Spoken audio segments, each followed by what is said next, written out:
మొదటిగా తండ్రి అయిన దేవునికి నా కృతజ్ఞతాస్తుతులు చెల్లించుకుంటున్నాను. అలాగే ఈ యొక్క ఆదివారపు ఆరాధనలో దేవుని ఆరాధించట కొరకు చేరువచ్చినటువంటి ప్రియ సహోదరి సహోదరులు, పెద్దలు ప్రతి ఒక్కరికి కూడా నా హృదయపూర్వకమైన వందనాలు తెలియపరచుకుంటున్నానండి.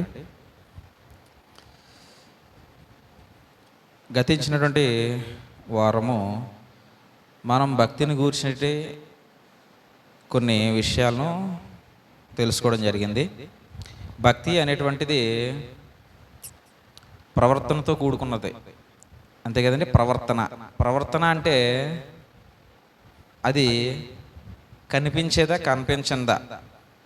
ప్రవర్తన అనేటువంటిది కనిపించేదా కనిపించిందా అని అంటే కనిపించేదేనండి. ఎందుకంటే ప్రవర్తన అనేటువంటిది మన నడవడిక, మనం ఎలా ఉంటున్నాం, ఏం చేస్తున్నాం, ఎలా మాట్లాడుతున్నాం, ఎదుటివారితో ఉన్నప్పుడు మన బిహేవియర్ ఎలా ఉంటుంది, ఇవన్నీ కూడా ఏంటంటే ఎదుటివారు చూసేదే. భక్తిలో మనం ఉంటున్నప్పుడు దేవుని కొరకు మనం చాలా రోషం కలిగిన వారిగా, ఆత్మయందు తీవ్రత కలిగిన వారిగా ఉండాలి. ఇది ఎలా వస్తుంది అని అంటే అలవర్చుకుంటే వస్తుంది. ఆత్మయందు తీవ్రత ఎలాగొస్తుంది?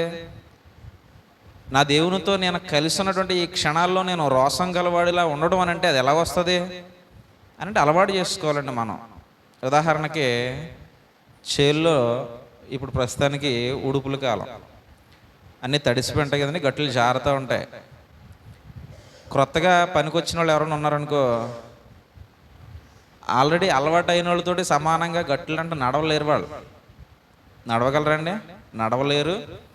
అలాగే పని చేసేటప్పుడు ఆ మడిలో ఊడ్చేటువంటి విధానంలో వాళ్ళతో పాటు చురుకుగా కదలలేరు. కారణం ఏంటి?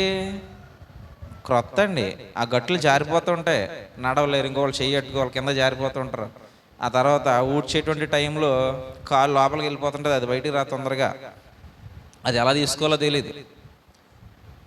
ఇదన్నీ ఎవరో తెలుస్తుందని అంటే ముందు నుంచి ఆ పనిలోకి వెళ్ళే వాళ్ళకి, ఆ గట్లంటే నడిచినటువంటి అలవాటు ఉన్న వాళ్ళకి, వీళ్ళకి ఫస్ట్లో వాళ్ళకి కొత్తే. ఎవరికైనా సరే ఫస్ట్లో కొత్తే. అయితే ఈ మొదటిసారి వెళ్ళిన వాళ్ళు ఇంకా ఆగిపోయారు, మళ్ళీ 10 సంవత్సరాల తర్వాత వెళ్ళారు. అలవాటు అయిపోయి ఉంటుంది వాళ్ళకి, ఏముండదు, మళ్ళీ జారిపోతారు. కారణం ఏంటి? విధిగా చేయకపోవడం. విధిగా చేయకపోవడం వలన నువ్వు నడిచేటువంటి దారిలోనే సక్రమంగా మనం అడుగులు వేయలేకపోతున్నాం. విధిగా వెళ్ళకపోవడం వల్ల, పనికి విధిగా వెళ్ళకపోవడం వల్ల ఆ జారే గట్టు మీద కరెక్ట్గా మనం నడవలేకపోతున్నాం. అదే మనం తప్పనిసరిగా ఎప్పుడు వచ్చేటప్పుడు పని వచ్చింది అనుకోండి, మనం వెళ్ళిపోతున్నాం అనుకో, 1-2 సార్లు కాలు జారుతుంది, 1-2 సార్లు నడవలేకపోతామేమో, కానీ ఇక విధి తప్పకుండా మనం వెళ్తున్నాం కాబట్టి ఏం జరుగుతుంది అని అంటే ఇక ఎక్కడ కాలు వేయాలో తెలిసిపోద్ది. ఒకవేళ జారితే దాన్ని ఎలాగ అదుపు చేసుకోవాలో తెలిసిపోద్ది, మనం చురుకుగా వెళ్ళిపోతాం. విధిగా చేసేవాడికి, వదిలి చేసేవాడికి ఇదే తేడా. భక్తి కూడా ఇలాంటిదే. భక్తి కూడా ఇంతేనండి. విధిగా మనకి దేవుడు అప్పగించినట్టు ప్రతి పనిని మనం చేసుకుంటూ వెళ్ళిపోతుంటే ఏం జరుగుతుంది అని అంటే అలవాటు అయిపోద్ది, మన జీవితంలోకి రొటీన్ అయిపోద్దండి. ఉదయం లేవగానే మనం మొహం కడుక్కుంటాం, అదే పళ్ళు తోముకుంటాం కదండి.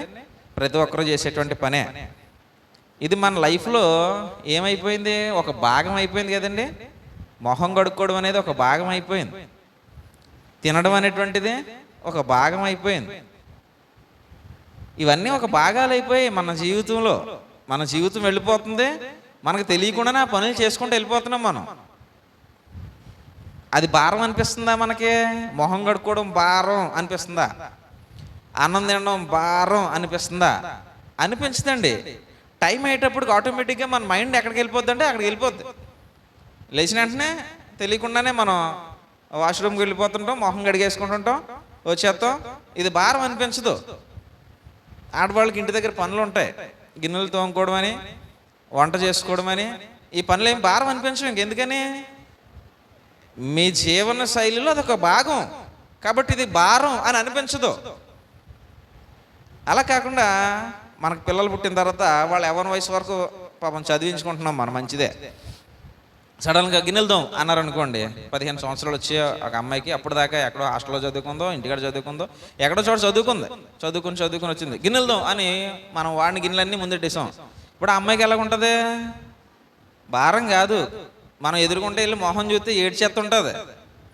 ఎందుకని? అలవాటు లేదు. ఒక గిన్నె తోమిదోడికి ఆ గిన్నెకి తక్కువ ఉంటుంది మురికి, వీడికి ఎక్కువ అయిపోద్ది. ఆ మురికి అంతా నా బూడిది, అది ఇది, ఆ సబ్బు అన్నీ రాజేసుకుంటుంది. కారణం ఏంటంటే అలవాటు లేదు. అలవాటు లేని పని చాలా భారంగా ఉంటుందండి. ఇప్పుడు మనకి కూడా భక్తి అనేటువంటిది, దేవుడు చెప్పినటువంటి మాటలు అనేటువంటివి క్రైస్తవ జీవితంలో విధిగా మనతో పాటు ప్రయాణం చేసి అనుకోండి, ఇవేవి భారంగా అనిపించవు. చెయ్యికి ఎప్పుడో చేసామనుకో, రాక ఎప్పుడో వచ్చామనుకో, ఇవన్నీ ఎలా ఉంటాయండి?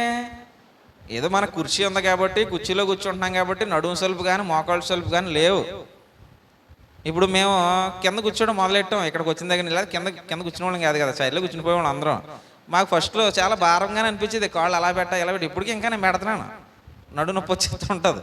కారణం ఏంటంటే అలవాటు లేదు. ఇప్పుడు అలాగే అలవాటు అవుతుంటే ఏమవుతుంది, ఇంక పైకి ఎక్కబుద్ధి ఎత్తలేదు. ఇంకా ఏదైనా అలవాటు చేసుకుంటే ఏమవుద్దని అంటే ఇంకా మన జీవితంలో అది ఒక భాగం అయిపోద్దండి. మనం చేసేటువంటి పొరపాటు ఏంటి అని అంటే భక్తిని మన జీవితంలో అలవాటు చేసుకోవట్లేదు. ఇప్పుడు వస్తున్నామండి అంటే వస్తున్నాను కదండి, ఆరాధనకు వస్తున్నాను కదా, శుక్రవారం సహవాసానికి వస్తున్నాను కదా, ఇది అలవాటు కాదా అంటే అలవాటే, కొంతవరకు ఓకే. ఇంకా ఉంది. ఇదంతా ఏంటి అని అంటే ఒక థియరీ క్లాస్. అమ్మ ఇలాగ ఉండాలి, మనం ఇలా చేసుకోవాలి, మనం ఇలా దేవునితో ఉంటే దేవుడు మనల్ని బట్టి సంతోషిస్తాడు. ఇదంతా ఏంటంటే చెప్పేటువంటి ఒక తరగతి, ఇది థియరీ క్లాస్ అంతే. ఇది ఇక్కడ మనం ఎవరైనా మన ప్రవర్తనని ప్రదర్శిస్తున్నామా? ఈ విన్నదాన్ని ఇక్కడ ప్రదర్శించట్లేదు, కూర్చుంటున్నాం, విన్నదంతా మన చెవిలో నుంచి తలలో పెట్టుకుంటున్నాం, మన మనసులో పెట్టుకుంటున్నాం, ఇక్కడ నుంచి వెళ్ళిపోతున్నాం. ఇప్పుడు మొదలవుద్ది ప్రాక్టికల్ క్లాస్.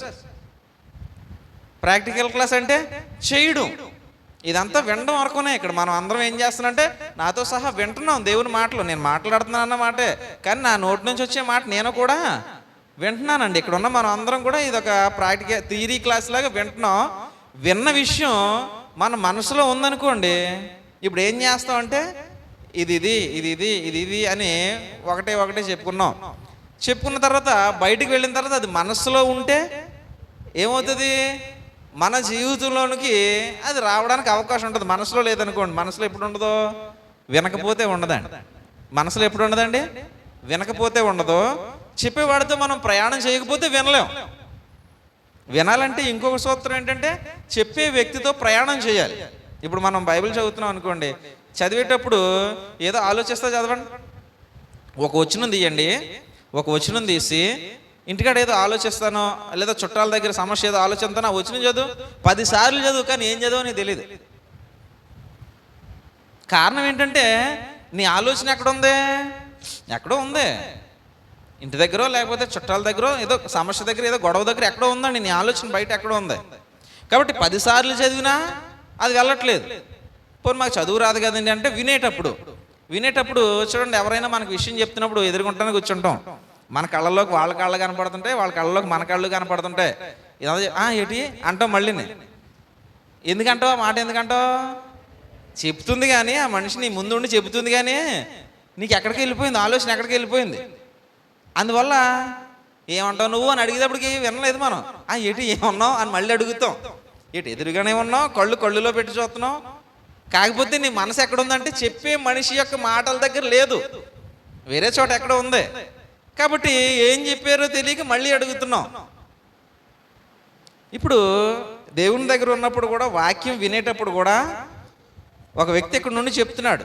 ఈ చెప్పేటువంటి వ్యక్తితో పాటు మనం ప్రయాణం చేస్తే అవి 2 మాటలైనా 3 మాటలైనా మన మదిలోనికి వెళ్ళడానికి అవకాశం ఉంటుంది. మనం ప్రయాణమే చేయలేదనుకో, ఏదో ఎక్కడో ఆలోచించుకుంటున్నాం, ఏదో కూర్చున్నాం, కొంచెం గాలి తగిలి చల్లగా ఉంటే ఒకవేళ నిద్రపోతున్నాం, ఇలాంటి పనులు చేస్తాం అనుకో, ఒకవేళ ఉపయోగం ఏంటి చెప్పండి?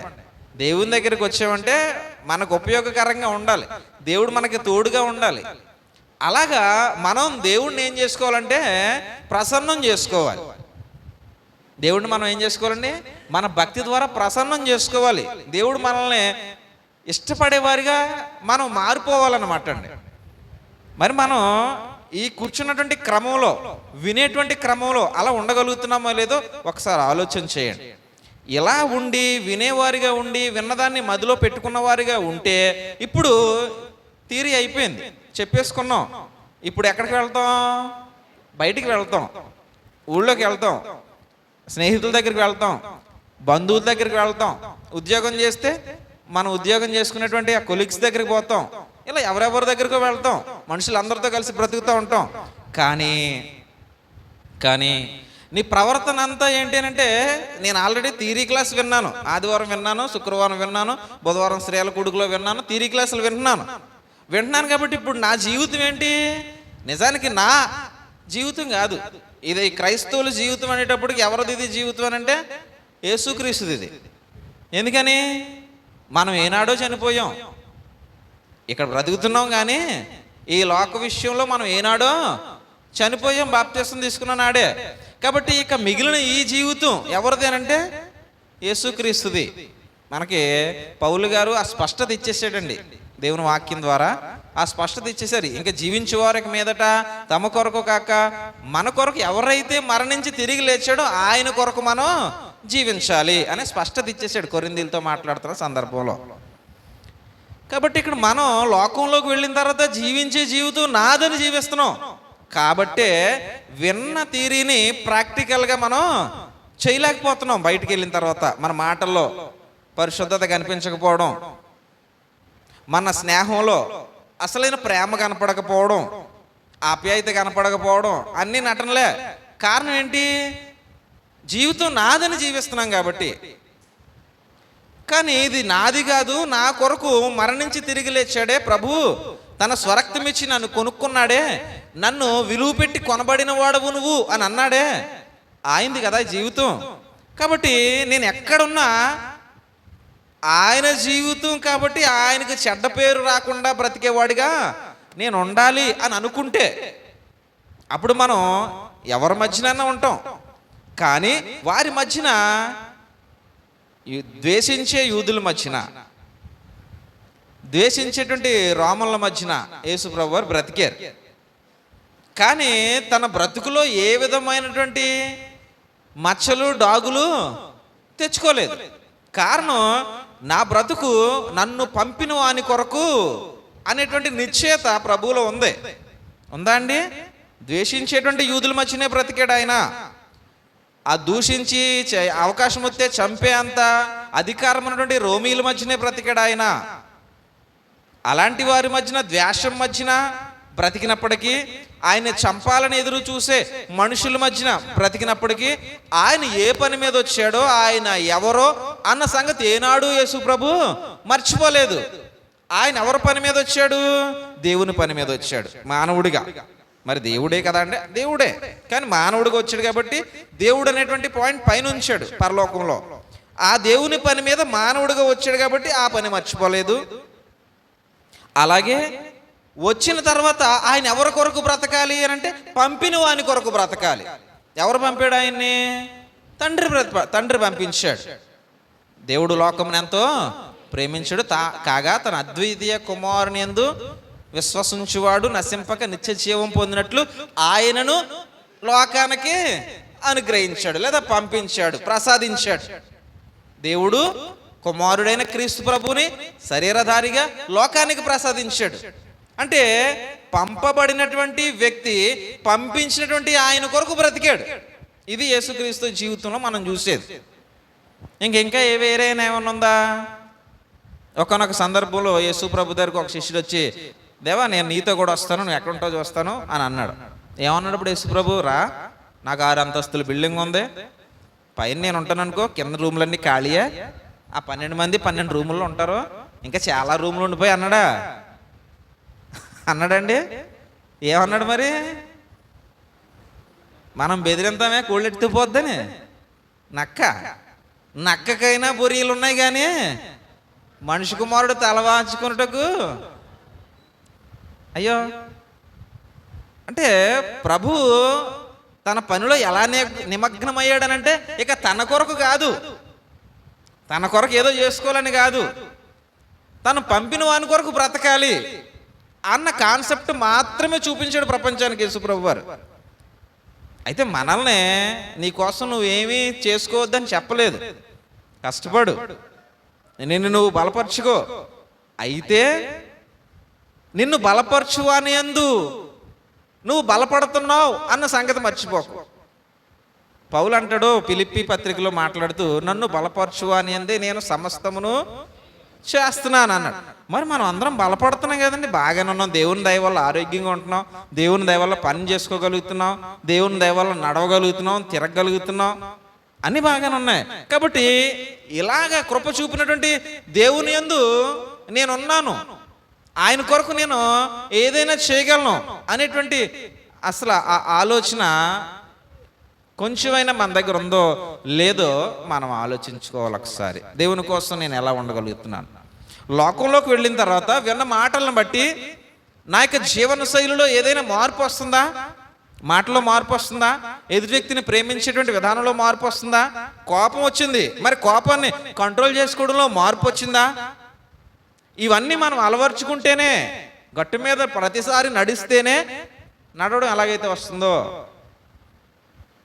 ఇది కూడా విన్న తర్వాత ప్రతిసారి కూడా దాన్ని మనం ఏం చేయాలనంటే మన జీవితంలోనికి తీసుకుని వస్తూ ఉండాలి. ఎక్కడున్నా సరే ఒంటరిగా ఉన్నావు, దేవుని వాక్యంతో ప్రార్థనతోటి నీ జీవితం అక్కడ గడపాలి. ఒంటరిగా ఉన్న టైంలో ఎవరితో స్నేహితులతో ఉన్నావు, స్నేహితులతో ఉన్నప్పుడు సరదాగా ఉంటాం, ఓకే ఉండు. కానీ దైవ విధికి తప్పేటువంటి పాయింట్ వచ్చేటప్పటికి మళ్ళీ నిన్ను నువ్వేం చేసుకోవాలి? ఎలక్ట్ చేసుకోవాలి. స్నేహితులతో ఉన్నప్పుడు సరదాగా ఉంటాం, నవ్వుకుంటూ ఉంటాం, తప్పని కాదు, నవ్వుకుంటూ ఉంటాం. కాకపోతే దైవ విధికి వేరే విషయం వచ్చేస్తుంది అనుభూతికి మళ్ళీ మనం ఏమైపోవాలి? మన మైండ్ని మళ్ళీ మనం స్పృహలోకి తీసుకురావాలి. అందుకనే మనం ఎప్పుడూ మెలకువగా ఉండాలి. ఎందుకంటే మనం సమాజంలో బ్రతుకుతున్నాం, మనుషుల మధ్యన బ్రతుకుతున్నాం. కాబట్టి ఆవిడేదో మాట అంటే మనం ఇంకో మాట అని అలాగ మనుషులు లేనోళ్ళ గురించి ఏవేవో మాట్లాడుకుని ఒక్కోసారి జరుగుతుంటాయి అలాంటివి. ఇద్దరు కూర్చున్నారు అనుకోండి, వాళ్ళ మధ్యన ఎవరో ఉండరు.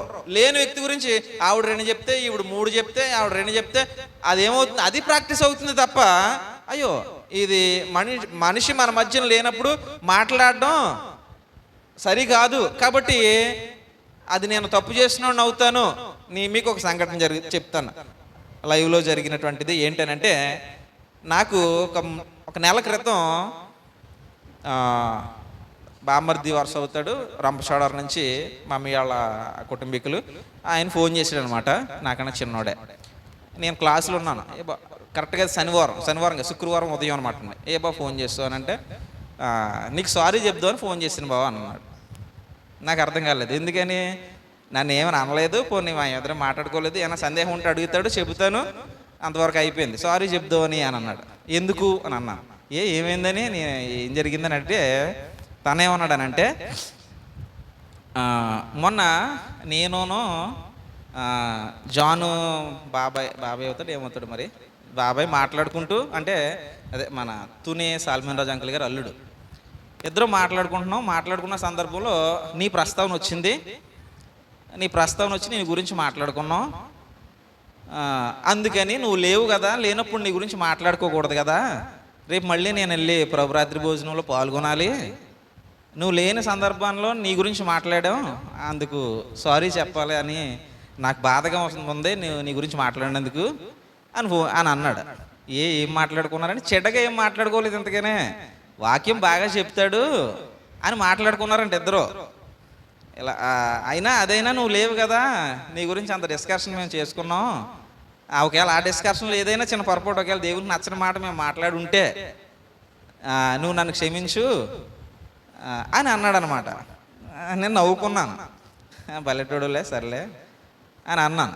అంటే తన మనసు ఏ విధంగా ప్రేరేపింపబడింది అని అంటే, లేనప్పుడు నేను మాట్లాడాను కదా, ఒకవేళ అనుకోకుండా ఏదైనా తప్పు మాట్లాడితే, ఒకవేళ ఒక వ్యక్తి గురించి ఇలా మంచివాడు కాబట్టి నువ్వు పిలుచుకొని చెప్పుకోవడంలో మాట్లాడుకోవడం తప్పులేదు, ఒకవేళ అనుకోకుండా ఏదైనా పొరపాటుగానే మాట్లాడేసానేమో, దేవునికి విరోధంగా జరుగుతుంది కదా అది, కాబట్టి నన్ను క్షమించు అని ఫోన్ చేసాడు అనమాట. నవ్వు వచ్చింది. కాకపోతే ఆశ్చర్యం కూడా వేసిన తర్వాత తన మనసు అలా ప్రేరేపింపబడింది అనమాట. ఒకవేళ అయినా లేని వ్యక్తి గురించి నేను మాట్లాడాను. మనం మన జీవితాల్లో ముఖ్యంగా అంటే భక్తి గురించి మనం మాట్లాడుకుంటున్నాం.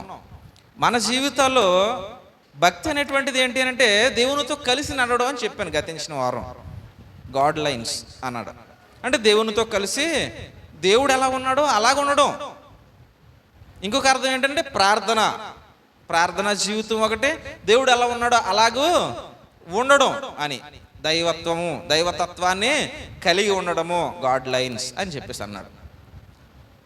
అయితే ఈ విధానంలో ఏదైతే ఉండకూడదు ఉందో అది ఒకవేళ మన జీవితంలోకి ఎదురైనప్పుడు దేవుని దగ్గర మనం చేయాల్సింది ఏంటంటే పశ్చాత్తాపడాలి. మళ్ళీ చేయడానికి కాదు, విడిచిపెట్టాను.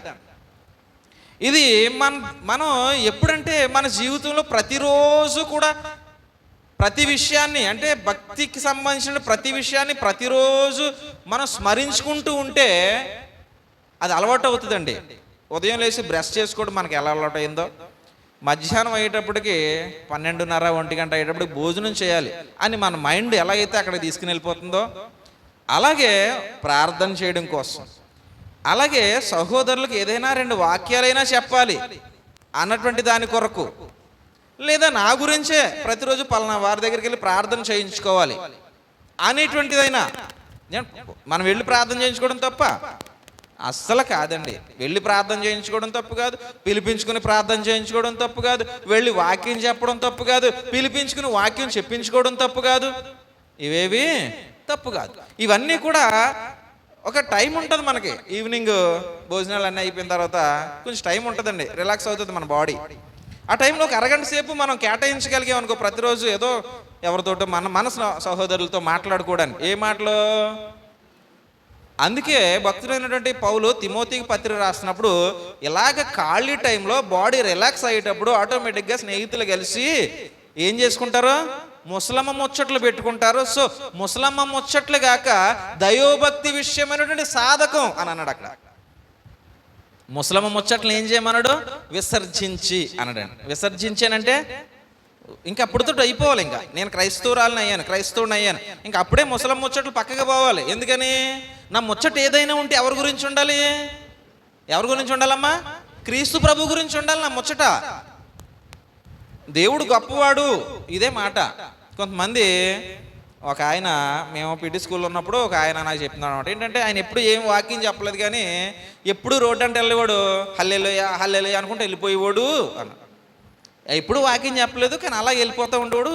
ఆయన చూసేవాడికి ఏం జ్ఞాపకం వచ్చిందంటే దేవుడు జ్ఞాపకం వచ్చేవాడు. మాకు ఎప్పుడు ఏం చెప్పలేదు ఆయన, అలా అనుకుంటూ వెళ్ళిపోయేవాడు. చిన్న పాక ఉండేది, ఆ పాకలోకి వచ్చి అలా పాటలు పాడుకుంటుండేవాడు. ఇంకా అదే అతని జీవితం అన్నాడు మా స్నేహితుడు పాలు. ఇక్కడికి వస్తారు కదా ఎంఎస్ పాలు, మన మధ్యకి అతను ఇప్పటికీ అలాగున్నాడు. అలా పాటలు పాడుకుంటుంటాడు. అతను ఒక్కడు ఉండి పాటలు పాడుకుంటుంటాడు. ఒకవేళ దారంటే ఎక్కడికైనా వెళ్ళిపోతే హల్లెలూయా హల్లెలూయా అనుకుంటూ వెళ్ళిపోతూ ఉంటాడు. ఇంక అదే అతని జీవితం అన్నాడు. ఇంక మరి ఇంకేం ముచ్చట్లు ఉండవు అంటే ఉండవు. మనకెన్ని ముచ్చట్లు ఉంటాయి? బోల్డు. మనం సింగిలే. నిజానికి మన కుటుంబంతో కూడా దేవుని గురించి ముచ్చటింతావా? ప్రాక్టీస్ ముందు మనం ఎక్కడ స్టార్ట్ చేసుకోవాలంటే అండి, ఎక్కడ స్టార్ట్ చేసుకోవాలి? కుటుంబంలో ప్రాక్టీస్ స్టార్ట్ చేసుకోవాలి. ఎందుకు అనంటే మీకు గతించినటువంటి వారం చూపించినటువంటి వాక్యాన్ని మీకు చూపించే ప్రయత్నం చేస్తాను. ఒకసారి అపోస్తుల కార్యాల గ్రంథంలో పౌలు గారు మాట్లాడుతున్న సందర్భంలో, అపోస్తుల కార్యాల్లో పౌలుని బంధించినటువంటి ఆ క్షణాలు అవి. అప్పుడు ఆయన మాట్లాడుతున్నాడు అక్కడ ఉన్నటువంటి మనుషులతోటి. 16 వచనం దగ్గర అంటాడు, నేనును దేవుని ఎడలను మనుష్యుల ఎడలను ఎల్లప్పుడూ నా మనస్సాక్షి నిర్దోషమైనదిగా ఉండునట్లు అభ్యాసము చేసుకొనుచున్నాను అన్నాడండి. కనిపించిందా అండి బైబిల్ ఉన్న వాళ్ళకి? అపోస్తుల కార్యాలు 24వ అధ్యాయం 16వ వచనం. అపోస్తుల కార్యాలు 24వ అధ్యాయం 16వ వచనం. ఇక్కడ అపోస్తులైనటువంటి పౌల్ని పట్టుకుని అక్కడ ప్రశ్నిస్తున్నారన్నమాట. ఒక సభలో పెట్టారు. సభలో పెట్టి ప్రశ్నిస్తున్నారండి. ప్రశ్నిస్తుంటే అంటే నువ్వు చేసే పని ఏంటి అని ప్రశ్నించేటువంటి ఆ క్షణాల్లో ఆయన చెప్తూ చెప్తూ చెప్తూ మాట్లాడినటువంటి ఒక మాట అన్నమాట ఇది. ఏంటి? నేనును దేవుని ఎడలను మనుష్యుల ఎడలను ఎల్లప్పుడూ, ఎప్పుడెప్పుడునో, ఆదివారం కాదు. మనం ఆదివారం అయ్యేటప్పటికి చాలా జాగ్రత్తగా ఉంటుంటాం. మిగిలిన రోజులు ఉండలేకపోతున్నామేమో. ఒకసారి నేను ఉండలేదని నేను నొక్కి చెప్పను, కానీ ఉండలేకపోతున్నామో ఒకేలా. మనం జాగ్రత్తగా చూసుకోవాలి మన జీవితాలు. ఆదివారం అయ్యేటప్పటికి ఈరోజు దేవుని ప్రభు దినం, ప్రభు అయిన యేసుక్రీస్తు వారు పునరుత్థానమైనటువంటి దినం కాబట్టి చాలా జాగ్రత్తగా నీట్గా ఇల్లు చక్కబెట్టుకుని, నీట్గా స్నానం చేసి దేవుణ్ణి ఆరాధించుకుని, ఆ రోజు చాలా ఆహ్లాదంగా, కొంచెం మనసు చాలా ప్రశాంతంగా దీన్ని కోరుకున్నాడండి దేవుడు. ఇది మనం చేసేదని కాదు, కానీ కోరుకున్నాడు దేవుడు. ఎందుకు అని అంటే, దీన్ని మనం ఎలా చెప్తామనంటే, దేవుని సమక్షానికి వచ్చేటువంటి క్షణాలు పాత నిబంధన దగ్గరికి వెళ్తే శనివారం దేవుని సమక్షానికి రావాలి. ప్రతి ఇజ్రాయేలుడు కూడా శనివారం దేవుని సమక్షానికి నువ్వు రావాలంటే శుక్రవారంతో నీ మనసుకి, నీ శరీరానికి ఉన్నటువంటి అలసట వదిలేయాలి. శుక్రవారం సాయంత్రమే నువ్వు రేపు రాబోయేటువంటి శనివారం కొరకు సిద్ధపడిపోవాలి. అందుకే శుక్రవారాన్ని ఏమన్నాడంటే పాత నిబంధన కాలంలో సిద్ధపాటు దినం అన్నాడండి. ఏ దినం అండి అది? సిద్ధపాటు దినం. అంటే రేపు నేను దేవుణ్ణి కలుసుకోకపోతున్నాను అంటే ఈ రోజే నీ శరీరానికి, నీ మనసుకి ఉన్నటువంటి దాన్ని ఏమంటే అలసట ఇదంతటిని నువ్వు ఏం చేయాలి? ఈరోజే దాన్ని పక్కన. ఎందుకంటే శరీరం మనసు అలసిపోయి ఉన్నాయి అనుకోండి, ఏమొస్తుందండి? ఫస్ట్నే నిద్ర వస్తుందండి. ఏమొస్తుంది? నిద్ర వస్తుంది. శరీరం అలసిపోతే నిద్ర వస్తుంది. అదే మనసు అలసిపోయింది అనుకోండి, చాలా వస్తాయి, ఇంకా బలహీనతలు వస్తాయి, బాధలు వస్తాయి, ఇవన్నీ వస్తాయి. అవన్నీ కూడా నువ్వు శుక్రవారమే పక్కినట్టు శనివారం రా అని పాత నిబంధన కాలపు ఇశ్రాయేలీయులకి దేవుడు చెప్పినటువంటి వర్తమానం అది. ఈరోజు ప్రభువు లేచినటువంటి పునరుత్థాన దినాన్న అపోస్తులు అందరూ సహవాసం చేశారు. ప్రభు దినం అని చెప్పి అపోస్తున్నటువంటి యోహాన్ అన్నాడు. అదే దినాన్ని వాళ్ళందరూ కలుసుకున్నటువంటి సాక్ష్యాలు మనకి అనేక ఉన్నాయి, అనేక సార్లు చెప్పుకున్నాం, ఇప్పుడు చెప్పుకోం. కానీ అయితే ఆ దినం కొరకు మనం ఏ విధమైన సిద్ధపాటుతో ఉంటున్నాం? మన శరీరానికి, మనసుకున్నటువంటి అలసట పక్కన పెట్టి రాగలుగుతున్నామా? ఆ అలసటతో వచ్చి కూర్చుండిపోతున్నామా? ఎందుకు? అలసట పక్కన పెడితే ప్రశాంతమైనటువంటి వాతావరణం అండి. ఏమి ఆలోచించకుండా నువ్వు ఒక భక్తి జీవితంలోనికి ఆ రోజు అంతా గడిపేవు అనుకో, ఒక ప్రశాంతమైనటువంటి వాతావరణాన్ని అనుభవించిన వాళ్ళు అవుతాం. ఇది ఆ రోజుతో వదిలేయకూడదేక. దాంట్లో ఉన్నటువంటి ఆహ్లాదాన్ని మనం గ్రహించుకోగలిగితే, ఆదివారం ప్రభుతో గడిపేటువంటి ఆహ్లాదాన్ని మనం గ్రహించుకోగలిగితే, ఆనందాన్ని, ఆ రుచిని మనం గ్రహించుకోగలిగితే, ఇది ప్రతిదినము నా జీవితంలోకి రావాలి అనుకోవాలి. మనం ఏమనుకోవాలండి? ప్రతిదినము ఇది నా జీవితంలో ఉండాలి. అంటే ప్రతిరోజు ఆరాధన పెట్టరు కదండి, పెట్టరు. నువ్వుగా ఉండి దేవునితోటి గడపలేవా? నువ్వు ఒంటరిగా ఉండి ప్రార్థన చేసుకోలేవా? నువ్వు ఒంటరిగా ఉండి బైబిల్ చదువుకోలేవా? నీ ఖాళీ ఉంటే నీ సహోదరి దగ్గరికి పోయి కూర్చుని పోను, వాళ్ళు రారో నీ ఇంటికి మాని, నువ్వు పోయి కూర్చుని 2 మాటలు దేవుని గురించి పంచుకోలేవా? ఈ ప్రాక్టీసు మన జీవితాల్లో లేదండి. ఉందా? లేదు. మనం కళ్ళతో చూసేదే కదండి ఇది. దేవునితోటి గడపం, మన సహోదరులతోటి దైవికంగా గడపం, ముసలం ముచ్చట్లు గడుపుతామండి. అదైతే గడపమని చెప్పనా జరిపోం. మనం కూర్చుని కబుర్లు చెప్పుకోనకైతే మనం వెళ్ళడం వెళ్తాం, కథలు అవి చెప్పుకుంటాం, ఏవో అవి చెప్పుకుంటాం, లేనిపోని అన్నీ చెప్పుకుంటాం, అనవసరంగా తలంతా పాడు చేసుకుంటాం, ఇంటికి వచ్చి మళ్ళీ ఎవరి గురించి ఆలోచించుకుంటా కూర్చుంటాం. ఇవన్నీ మనం బుర్ర పాడు చేసుకోవడం తప్ప ఉపయోగం ఏమీ లేదండి. ఇప్పుడు నీ గురించి పలానా ఎలాగన్నారు అన్నది విన్నాం అనుకోండి, ఎలా ఉంటుందండి? ఇంక బాధగా ఉండి అదే లోపల తలుసుకుంటా ఉండి ఏదో కుమ్ములు పోతా ఉండి అవసరమా? అదే వినలేదు అనుకో, పోనీ అన్నారో నువ్వు వినలేదు, ఏ గొడవ ఉందా? ఏ గొడవ లేదు. కాబట్టి ఎవరి గురించి చెప్పినప్పుడు అమ్మ చెప్పకమ్మ ఎందుకు వచ్చింది వదిలే, అన్నారా అంటే అన్నలా వదిలే, అంటే అన్న వాళ్ళ పాప నాలుగు పోతాను వదిలేసావు అనుకోండి, మనం వినలేదు. మనం ఎలాగుంటామండి? సామెతల్లో జ్ఞానేని సొలొమోను చెప్తూ అంటాడండి, ఒకవేళ నీ గురించి పలానా వాళ్ళు ఎలాగన్నారని ఎవరైనా చెప్తున్నారనుకో, నువ్వు వినకో. ఎందుకంటే నువ్వు కూడా ఎప్పటికప్పుడు ఎవరి గురించో అనే ఉంటావు. కాబట్టి వాళ్ళ అండలేదు అనే ఉంటారు వాళ్ళు కూడాను. సో నువ్వు వినడం మానేసావు అనుకో, నువ్వు పట్టించుకోవడం మానేసావు అనుకో, తలకాయ నొప్పే ఉండదు అన్నాడండి. నువ్వు ఎప్పటికప్పుడు చెప్పే ఉంటావు అలాంటి విషయాలు లేని వాళ్ళ గురించి. అలా నీ గురించి చెప్పుకునే ఉంటారు. మనుషుల మధ్య జరిగేదే. నువ్వు ఎండం మానేసావు అనుకో, ఇంక నువ్వు అండం మానేస్తావు. ఎండం మానేస్తే అండం మానేస్తావు. ఎందుకని? నువ్వు విన్నావు అనుకో నా గురించి ఎలా అందా అని ఇంకో చోట దగ్గరికి వెళ్ళి మళ్ళీ మనం అండం మొదలెడతాం. కాబట్టి ముందు వినడం మానేస్తే అలాంటి విషయాలు అండం మానేస్తాం. ఈ ఊరికనే చెప్పట్లేదు, దేవుడిది అంతా మనం జీవితంలో ప్రాక్టీస్ చేస్తే వస్తుంది. మనకేమో వినడం ఇష్టం. ఏ చెవులు మనయే? ఏ చెవులండి? అవునా? కాదు, ఉండకూడదు. మరి అయ్యి మనం ఉండకూడదు. పౌలు తిమోతితో మాట్లాడతాం, కొందరు దురద చెవులు గలవారా అన్నాడు. మనం దురద చెవులు గలవారం తిమోతి అని అనలేదు ఆయన. మనం అనేసుకుంటున్నాం మన దురద చెవులని. పౌలు అనలేదండి, తిమోతి నీది ఒక దురద చెవి, నాది ఒక దురద చెవి, మన ఇద్దరయ్యే దురద చెవులు, మనతో ఉన్నవాళ్ళు అందరయ్యే దురద చెవులు అనలేదు. కొందరు దురద చెవులు గలవారే ఉన్నారు అన్నాడు. వీళ్ళకి లేవు అలాంటి చెవులు, మనకి ఉండకూడదు అలాంటి చెవులు. మన చెవి ఏమి ఉండాలి? క్రీస్తుని గురించి మాట వినే చెవి ఉండాలి. అంతేగాని లేనిపోని ఎవరి గురించో ఏ చెప్పుకుంటుంటే మనకు అది అలవాటు అయిపోయిందండి. మెయిన్ భక్తి మన జీవితంలోనికి రాలేదు, కానీ చూడండి మన జీవితంలోకి ఇది వచ్చేసింది. కామన్గా ఉంటుంది. ఇందాక మనం మొహం కడుక్కోవడం కామను, ఆనందం కామను అని ఎలా చెప్పుకున్నాం, అలాగా ఏదోటి ఎవరి గురించో లేనిపోని విషయాలు చెప్పుకోవడం కూడా మన జీవితాల్లో కామన్ అయిపోయింది. అది కట్ అవ్వాలి.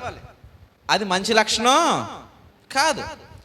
భక్తి అనేటువంటిది వాటన్నిటికీ వేరుగా ఉండేది. దేవునితో నడుస్తున్నావు, ఇక నీ మాటలు ఏమై ఉండాలి?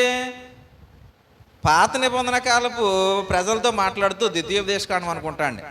నువ్వు త్రోవ నడిచేటప్పుడు, నువ్వు కూర్చున్నప్పుడు, నువ్వు పండుకున్నప్పుడు, అంటే నువ్వు ఎప్పుడైనా సరే అప్పుడు దేవుని వాక్యం నీ తలకే నీ చేతికి ఉండాలి అన్నాడు. నీ తలకి బాసికంగా ఉండాలి, నీ చేతికి కంకణంగా ఉండాలి. వాళ్ళకేనా దేవుని వాక్యం? ఈనాడు మరింత జ్ఞానంతో కూడినటువంటి సంగతులు మన ముందు ఉంచాడు దేవుడు. మరి మనకు వద్దా? మనకి మరింత అవసరం. ఎందుకనంటే సమాజం మారిపోతుంది కాబట్టి బహుజాగ్రత్తగా ఉండాలి. ఎందుకని క్రైస్తవుడితో ఈ విషయాన్ని చెప్పుకుంటూ వస్తున్నాడు. మనం ఇందాక చదివినటువంటి మాటని జ్ఞాపకం చేసుకుంది, ఇంకా దాన్ని మనం కొనసాగించలేదు అనుకుంటా. నీ మధ్యలో ఆపేసింది దాన్ని. 24వ అధ్యాయం దగ్గరే ఏమన్నాడండి? నేనును దేవుని ఎడలను మనుష్యుల ఎడలను ఎల్లప్పుడూ నా మనస్సాక్షి అంటే నా ఆలోచన, రే పలానా వ్యక్తి అలాంటి వాళ్ళు అని ఎవరైనా అంటే ఆడి గురించి మనం ఏం మాట్లాడుకునే అవసరం లేదు. ఆడు చెడ్డోడంటే ఏమో, కానీ ఆడు ఎవడి గురించి ఏమండో మనం అనుకోవడం అనవసరం అనేటువంటి సాక్ష్యాన్ని మనం తెచ్చుకోవాలి. ఎందుకు? ఎప్పుడు తెచ్చుకుంటావు? పక్కోడి సంగతులు నువ్వు పట్టించుకోకుండా మంచి అయితే మంచి సలహా చెప్పి నీ పనిలో నువ్వు వెళ్ళిపోతా ఉన్నప్పుడు ఇంకెవరో కూడా నిన్ను వేలెత్తి అనడానికే సరిపోరు. అలాంటి సాక్ష్యాన్ని మనం సమాజంలో సంపాదించుకుంటున్నామా? దాని కొరకు నిలబడగలుగుతున్నావా? అది మనం సంపాదించాలి. ఆడు అలాంటివాడే అనే సాక్ష్యం ఉంటుంది మనకు. ఎవరు చూసినాడు ఎలాగంట కదా ఆడు అలాంటివాడే అనే సాక్ష్యం కాదు. లేదు నువ్వు పొరపాటుగా విన్నావు, వాడు ఎవరి గురించి తప్పుగా మాట్లాడు, ఆ మనిషి ఎవరి గురించి తప్పుగా అంది, తన పని ఏంటి? తన దేవునితో ఉంటుంది. తన పని ఏంటి? తన దేవునితో ఉంటుంది. ఇంతవరకే. నువ్వు పిలిస్తే ప్రార్థన చేస్తుంది, లేకపోతే తను తెలిసినంత మట్టుకు దేవుని గురించి 2 మాటలు చెప్తే వెళ్ళిపోద్ది. ఇంకెవరి గురించి ఏ ముసలమ్మ ముచ్చట ఎక్కడా? ఈ సాక్ష్యాన్ని మనం సంపాదించేటువంటి క్రైస్తవులకు ఎప్పుడు మారుతాం? ఈరోజే మారచ్చు. మారాలని అనుకుంటే మారలేమండి? ఈరోజే మారచ్చు. నాకు పక్కోళ్ళ విషయాలు ఎందుకు? నా జీవితం ఎలాగుంది, నా కుటుంబంలో ఎంతవరకు భక్తి ఉంది, నా కుటుంబంలో ఎంతవరకు విశ్వాసం ఉంది, నేను ఎంతవరకు దేవునితో కలిసి నడుస్తున్నాను, నా కుటుంబాన్ని ఎంతవరకు దేవునితో కలిపి నడిపిస్తున్నాను అని నీ గురించి నువ్వు ఆలోచించుకుంటే నీ టైం నీకు సరిపోదా? సరిపోద్దండి. మనం మన గురించి ఆలోచించుకోను, మన పిల్లల గురించి ఆలోచించుకోం, కానీ మనకు అన్ని చుట్టుపక్కల అన్నీ కావాలి. మన ఇంట్లో మనం పట్టించుకో. ఇది మన భక్తి. నీవు అనుకుంటే ఈరోజే మారుతావు. ఈరోజే మనుషుల ముందు, నా దేవుని ముందు నా మనస్సాక్షి ఎలా ఉండాలి? ఎల్లప్పుడూ నా మనస్సాక్షి నిర్దోషమైనదిగా ఉండునట్లు ఏం చేస్తున్నాడంట పౌలు లాంటి మహనీయుడే అభ్యాసం చేస్తున్నాడు. అభ్యాసం అంటే ఏంటమ్మా? ప్రాక్టీస్. ఎప్పటికప్పుడు చేస్తున్నాడట. దాన్ని ఎప్పుడు నేర్చుకునేవాడిగానే ఉంటున్నాడట, దాన్ని ఎప్పుడు చేసేవాడిగానే ఉంటున్నాడట. చేసేవాడిగా ఉండకపోతే నడకే మనకు సరిగ్గా రావట్లేదు. ఒక వంట వస్తుందండి, ఆడపిల్లలకు వంట వస్తుందా? కూర్చుని ప్రతిరోజు వంట చేసే వాళ్ళకి ఎప్పుడో వేసవకాలానికి సెలవు ఇచ్చినప్పుడు వంట వండుతాను అన్న వాళ్ళకి తేడా ఉండదా అండి? ఒక కూర వండితే ఇంకొక కూర రుచి వస్తుంటుంది. కారణం ఏంటంటే నాకు అలవాట్లేదు, వండే అలవాటు. ఏదో వండాలి కాబట్టి వండారు, చెప్పారు కాబట్టి వండారు, ఏదో సరదా కోసం వండారు, అంతేగాని వాళ్ళ జీవన శైలిలో ఇది ఒక భాగం కాదు కాబట్టి అది సరిగ్గా రాదు. మన భక్తి కూడా అంతే. మన జీవన శైలిలో ప్రార్థన ఒక భాగం అయితే చాలా నీట్గా వస్తుంది ప్రార్థన. ఇప్పటికీ మన దగ్గర ఉన్న వాళ్ళు ప్రార్థన చేయమ్మా అని అన్నాం అనుకో, ఏమో ఎలా చేయాలో తెలియదు కదండి. ధైర్యంగా చెప్పండి, నేను చేసేస్తాను ప్రార్థన, ఇప్పుడు చేయమనండి అన్నవాళ్ళు ఎవరైనా ఉన్నారా? ఇప్పుడు చేయమనండి, నేను లేచి దేనికి సంబంధించిన ప్రార్థన చేయమంటారో నేను చేస్తాను. ఎలా చేయాలో తెలియదండి. భక్తిలో ఒక భాగం ప్రార్థన అయితే నేటికి మనకి ఇంకా దాని కూర్చున్నటువంటి సంపూర్ణత రాలేదంటే ప్రాక్టీస్ ఏది మరి? ఇంటికి వెళ్ళి నువ్వు ప్రార్థన గట్టిగా చేస్తున్నావా, పలానోళ్ళకి పిల్లలు పుట్టారట, వాళ్ళ పిల్లల్ని ఎలా పెంచుకోవాలి, వాళ్ళని దేవునికి ఒకసారి అప్పగించి ప్రార్థనలో. పలానోళ్ళ పిల్లలు పుట్టలేదట, వాళ్ళ పుట్టడం కోసం వాళ్ళ కుటుంబానికి ఏ విధమైనటువంటి భక్తి అవసరం, వాళ్ళని ప్రార్థనలో దేవునికి అప్పగించు. మనం చేస్తామేంటి అసలు? మన గురించి చేసుకోవడమే తప్ప మళ్ళీ పక్కోళ్ళ గురించా? ఇదో పని మనకి. మరి ఇలాగా మన భక్తి జీవితంలో ఇది సారం లేని నిస్సారమైనటువంటి విధానం ఉంటే ఎప్పుడు మనం దేవునికి ఇష్టలుగా కనిపిస్తాం? మన భక్తి సారమైనదిగా దేవునికి కనిపించడం అంటే మన ప్రార్థన, మన నడవడిక దేవునికిని మనుషులకును స్పష్టంగా కనబడాలి. వారి ముందు మనం ఎల్లప్పుడూ మన మనస్సాక్షి నిర్దోషమైనదిగా ఉండునట్లు మనం అభ్యాసం ఎప్పుడు ప్రాక్టీస్లో ఉండాలి. ఇది కోల్పోకుండా ఉండాలండి. అపోస్తులు పౌలే అన్నాడండి, ఈయన అపోస్తులైన పౌలండి. ఆయన ఏం చేస్తున్నాడండి? ప్రతిరోజు ఏం చేసాడండి ఆయన? అందుకే చూడండి, మనం గతించిన వారం చెప్పుకున్నది ఇంకొక మాట కూడా చూద్దాం. అక్కడ కొరింథీయులకు రాసినటువంటి మొదటి పత్రిక 9వ అధ్యాయము చివరి మాట చదవండి. గాలిని కొట్టినట్లు నేను పోట్లాడుట లేదు గాని ఒకవేళ ఇతరులకు ప్రకటించిన తర్వాత నేను భ్రష్టుడనైపోదునేమో అని నా శరీరమును నలగగొట్టి దానిని లోబరుచుకొనుచున్నాను. ఎందుకని? శరీరాన్ని లోబరచకపోతే ఏం చేస్తుంది తెలుసా? పాపం చేయడానికి నిన్ను ప్రోత్సహిస్తుంది, ప్రేరేపిస్తుంది. నడు అంటది. లేక నలుగురు కూర్చున్నారా, నడు అంటది. శరీరాన్ని నలగొట్టావు అనుకో, నలుగురు కూర్చున్నారా, కూర్చొని వాళ్ళకి దేవుని కూర్చున్న జ్ఞానం లేదు, వాళ్ళు మారతారు ఏదో రోజు. నాకు దేవుని కూర్చునే జ్ఞానం ఉంది, నా శరీరం నడవలసింది అటు కాదు ఇటు గదిలోకి ప్రార్థన చేసుకోవాలి నేను అప్పుడు అంటదంట. శరీరాన్ని నలగొట్టకపోతే వీధిలోకి నడిపిస్తుంది, శరీరాన్ని నలగొడితే ప్రార్థనా గదిలోనికి నడిపిస్తుంది, లేదా నీ సహోదరులు ఇంటికి నడిపిస్తుంది. వారికి దేవుని గురించి చెప్పడమో, వారి కొరకు ప్రార్థన చేయడమో, లేదా బలహీనుల కొరకు ప్రార్థన చేయడమో ఏదో ఒకటి చేస్తావు. దేవుని సమక్షమందు కార్యక్రమం నువ్వు ఎక్కడుంటే అక్కడ దేవుడు ఉంటాడు. నువ్వు దేవునితో ఉంటే దేవుడు నీతో. మనం ఉండలేదు, ముందు మనమే ఉంటున్నాం, దేవునితో ఉండలేదు. ఉండాలి, అది అలవాటు చేసుకోవాలి మన జీవితాల్లోనికి. అది అలవాటు చేస్తే ప్రార్థన ఎప్పుడు నువ్వు అడుగు నేను చేసేస్తా అన్నట్టు ఉంటాం. ఇంకా ప్రార్థన అనేది సంపూర్తిగా మన మనసులకు రాకపోతే ఏది మరి? మన భక్తి యొక్క సంపూర్ణత దేవుడు ఎక్కడ చూడగలుగుతున్నాడు? మన మనసులో చూసినప్పుడు ఇంకా ఈ అమ్మాయికి ప్రార్థన రాలేదు, ఈ బిడ్డకి ప్రార్థనే రాలేదు అని ఆయన బాధపడ్డానికా మన భక్తి? ఒకసారి ఆలోచించండి. మనకి ఇది అలవాటు చేసుకోవాలండి. నేను ఒక విషయాన్ని చూపిస్తున్నాను చూడండి ఒకసారి. అపోస్తుల కార్యాలు 2వ అధ్యాయం.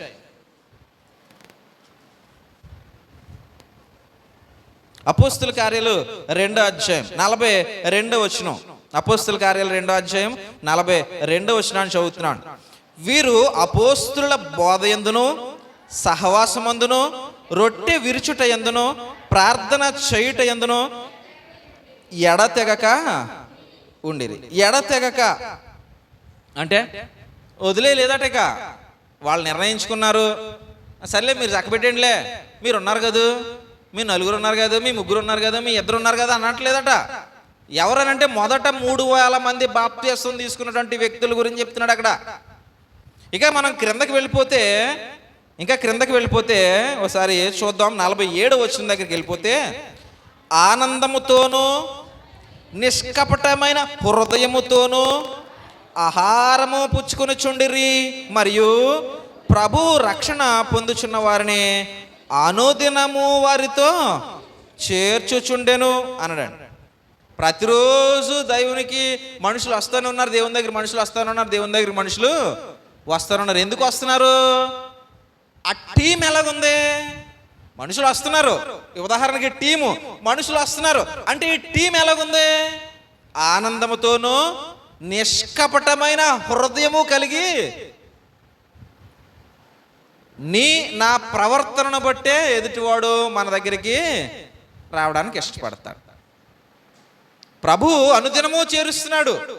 అయితే ఆ చేర్చబడేటువంటి టీం ఎలాగుంది అని అంటే చాలా మంచి వాళ్ళుగా ఉన్నారు, సంతోషంగా ఉన్నారు. వాళ్ళకి బాధలు లేవంటే ఉన్నాయి, బాధలు ఉన్నాయి కదని బాధను ఎత్తి మీద పెట్టుకుని కురుంగిపోవట్లేదు. వెనకాల బలమైనటువంటి దేవుడు ఉన్నాడనేటువంటి ధైర్యంతో ఉన్నారు. వాళ్ళకి అప్పుడు దాకా కుళ్ళు కుషిద్ధం లేవంటే ఉన్నాయి, కానీ ప్రభు వాళ్ళ జీవితంలోనికి రాగానే వాటన్నిటికీ శర్మగీతం పాడేశారు. ఇక వాళ్ళు ఎలాగున్నారంటే నిష్కపటంగా ఉన్నారు. ఇక వారి హృదయంలో కపటం అనేదే లేదు. నీతో ఎలాగుండాలో, నేను నాతో ఎలాగుంటానో నీతో అలాగే ఉంటున్నాను. ఇక దాపరికాలంటూ ఏమీ లేవు, నీ మీద చెడ్డ మనసు అంటూ అసలు లేదు. నువ్వు లేనప్పుడు ఇంకొకరితో నీ గురించి చెప్పే ఆలోచన అంతకన్నా లేదు. వారందరూ ఒక కుటుంబంగా ఉన్నారు. ఇంకా మనం పైన చదివితే 46వ వచనాన్ని కూడా చదివితే, మరియు వారు ఏక మనస్కులై అన్నాడండి. ఏ మనసమ్మా? ఎంతమంది ఉన్నారు అప్పటికి? ఇంచుమించుగా దేవుడు చెప్పిన మాటను బట్టి చూస్తే 3000 మంది బాప్తిసం పొందిన వాళ్ళు ఉన్నారు, ఈ 12 మంది ఉన్నారు, ఆ 12 మందితో ఇంకా చాలా మంది ఉన్నారు. వీళ్ళందరూ కలిపితే ఎక్కువ మందే ఉన్నారు. ఎంతమంది ఉన్నప్పటికీ వాళ్ళ మనస్సులు ఎలాగున్నాయి? నీ పని నువ్వు చూసుకో, నా పని నేను. ఈరోజు మన కుటుంబాలు ఎలాగున్నాయండి? సంఘం మాట తర్వాత మాట్లాడుకుందాం. మనందరం సంఘానికి కట్టబడినటువంటి వ్యక్తులమైన మన కుటుంబాలే ఎలాగున్నాయి? కారణం ఏంటి? కుటుంబం అంతా భక్తిలో లేకపోవడం అండి. కుటుంబానికి భక్తి నేర్పకపోవడం. మన ముందు ఒక్కరంగా ఉన్న ఒక్కరమేనా అండి కుటుంబంలో? నీకు బాగా కావాల్సిన పెళ్లి చేసుకున్నావు అంటే ఆ సాయంత్రం ఒకళ్ళు వెళ్ళి వచ్చేస్తామా? ముందునే 3 రోజుల ముందే అన్నీ చక్కబెడేస్తాం. ఒకవేళ ఇంపార్టెంట్ ఉద్యోగం అన్నా సెలవు పెట్టాలి ఖచ్చితంగా, అంతే. పనులన్నా మానాలి, అన్నీ మానాలి, అందరం కలిసి వెళ్ళాలా? వెళ్ళకపోతే మాట వచ్చేది ఏటి? ఓ బంధువు దగ్గరికి వెళ్ళకపోతే నీ కుటుంబానికి మాట వచ్చేద్దని భయపడిపోతున్నావు. రేపో మాపు ఆడు చచ్చిపోతాడు, 2 రోజులు నువ్వు చచ్చిపోయి బంధం మధ్యన ఉన్నటువంటి ఈ భయానికి నువ్వు అంత తలొంచేస్తున్నావు. చచ్చిపోయే కూడా దేవుని ముందు నువ్వు ఉండాలి, నువ్వు ఉండాలి, నీ కుటుంబంలో సభ్యులు ఉండాలి, గ్రామంలో వ్యక్తులు ఉండాలి. ఈ భూమి మీద ప్రతి ఒక్కడు క్రీస్తు యేసు న్యాయం పీఠం ఎదుట ప్రత్యక్షం కావాలి అని చెప్పేసి అన్నాడు. ప్రతి ఒక్కడు క్రీస్తు యేసు అలా కూర్చుంటాడట, ముందు రావాల్సిందే ప్రతి ఒక్కడు. ఎవడరా నువ్వు అని ఆ రోజు ప్రభు ప్రశ్నించడా నీ కుటుంబాన్ని, నిన్నును? బంధువులు బాధపడతారని అందరం కుటుంబ సమేతంగా సపరివార సమేతంగా పోతాం. దేవుడు బాధపడతాడు, దేవుడు పుట్టించాడు, దేవుడు మనకి గాలినిచ్చాడు, దేవుడు మనకి ఆహారం పెడుతున్నాడు, దేవుడు ఈ శరీరాన్ని సురక్షితంగా ఉంచుతున్నాడు. ఇవేవి మనకి బట్టో మన కుటుంబీకులకి పట్టేలా మనం చేయం. పోనీ వాళ్ళకి దేవుడి గురించి తెలియట్లేదు, దేవుడి గురించి తెలియట్లేదు, వాళ్ళు రావట్లేదు కాబట్టి. పోనీ మనం వస్తున్నాం, మనం పట్టేలాగా ఏమైనా చేయగలుగుతున్నాం వాళ్ళకి? దేవుడు లేకపోతే నీ జీవితమే లేదు అని మనం ఏ రోజైనా అనగలుగుతున్నాం వాళ్ళతోటి? ఏదో బతుకుతున్నాడు, నేను ఏదో బతుకుతున్నాను, నేను ఏదో వెళ్తున్నాను కదా అంటే నువ్వు వెళ్తున్నావు, ఓకే, నువ్వే వెళ్తావు. ఒకవేళ నువ్వు నిష్టగా బ్రతికితే పరలోకానికి నువ్వే వెళ్తావు. నీ ఇంట్లో అందరూ నీ కళ్ళ ముందే కాలిపోతుంటారు. ఆవిడ చూసి సంతోషంగా అంటే అప్పుడు ఎవరు చేసిన తప్పది? నువ్వు చేసిన తప్పు కదా. నీ కుటుంబం అంతా నీ కళ్ళ ముందు కాలిపోతుంటే నువ్వు చూస్తుంటే, నువ్వు నిష్టగా బ్రతికినందుకు నువ్వు చూస్తుంటే, వాళ్ళు కాలిపోతుంటే ఒకసారి ఈ సినిమా నీ కళ్ళ ముందు వేసుకో.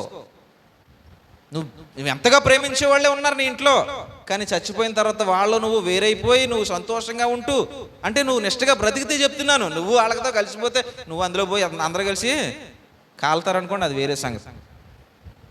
నిష్టగా బ్రతికినందుకు నువ్వు ఆనంద ప్రదేశంలో ఉండి కాలిపోతున్న నీ కుటుంబాన్ని చూస్తుంటే అప్పుడు నీ వేదన ఏంటి? నువ్వు ఆనందంగా ఉంటావా? ఒకసారి ఆలోచించు. నీ కుటుంబం నీతో ఉండాలనేటువంటి ఆ దుగ్ధ నీలో లేదా? వీరు చూడండి, 3000 మందికి పైగా ఉన్నటువంటి జనం ఒక్క మనసు కలిగి ఉన్నారట. మనం 30 మంది కూడా ఉండంగానే 60 మనసులు ఉన్నాయి. ఒక్కొక్కటిదే 2 వేసి ఉంటాయి, ఒక్కొక్కరికి అయితే 3 వేసి కూడా ఉంటాయి. ఉండవా? ఉంటాయండి. దానికే ఉందండి. ఈ పక్క వెళ్తే ఈ మాట, ఆ పక్క వెళ్తే ఆ మాట, వెనక్కి వెళ్తే అన్న, ఎన్ని మనసులను వచ్చేస్తాయి మనం. కారణం దేవుని మనసుతోటి మనం ఏకమై లేం కాబట్టి దేవునిది ఒక్కటే మనసు. అవునంటే అవును, కాదంటే ఇది దేవుని మనసు. మన మనసు ఇంకా ఆయన మనసుతో కలవలేదు కాబట్టి మనం ఇంకా వేరువేరుగానే ఉంటున్నాం. ఇక్కడ 3000కు పైగా జనాభా ఉన్నారు, అయినప్పటికీ వారందరిది ఏక మనస్సు. చూడండి ఏం రాశాడో, మరియు వారి ఏక మనస్కులై ప్రతిదినము దేవాలయంలో తప్పక కూడుకొనొచ్చు.